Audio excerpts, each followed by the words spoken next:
আপনারা সবাই জানেন উনার অত্যন্ত স্ট্রং আত্মসম্মান বোধ।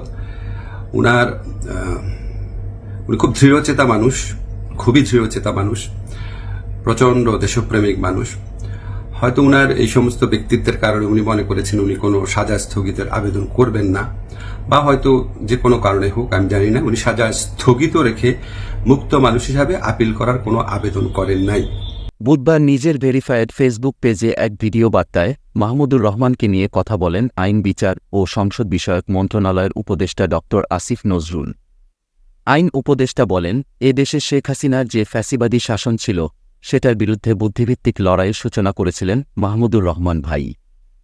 এজন্য ওনাকে প্রচণ্ড নিপীড়ন, নির্যাতন ভোগ করতে হয়েছে, যেটার সঙ্গে কোনো কিছুর তুলনা হয় না।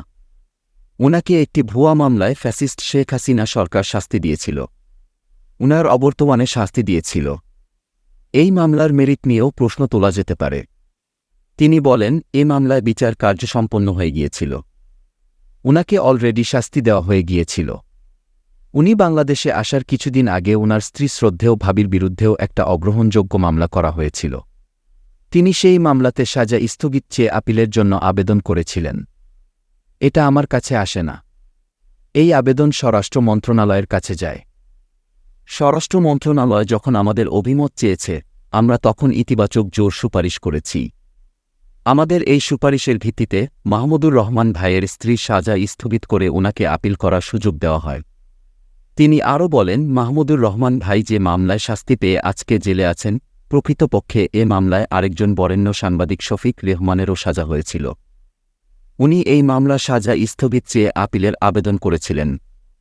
আইন মন্ত্রণালয়ের সুপারিশের ভিত্তিতে সেটা অনুমোদন দেওয়া হয়, কিন্তু মাহমুদুর রহমান ভাই এটা করেন নাই। আইন উপদেষ্টা আরও বলেন, আপনারা সবাই জানেন উনি অত্যন্ত দৃঢ় আত্মসম্মানবোধ সম্পন্ন এবং দেশপ্রেমিক মানুষ। উনার এরকম ব্যক্তিত্বের কারণে হয়তো তিনি মনে করেছেন উনি সাজা স্থগিতের আবেদন করবেন না, বা অন্য কারণেই হোক আমি জানি না। যাই হোক, উনি সাজা স্থগিত রেখে মুক্ত মানুষ হিসেবে আপিল করার কোনো আবেদন করেননি, ফলে এটা করার কোনো সুযোগ মন্ত্রণালয় বা সরকারের ছিল না।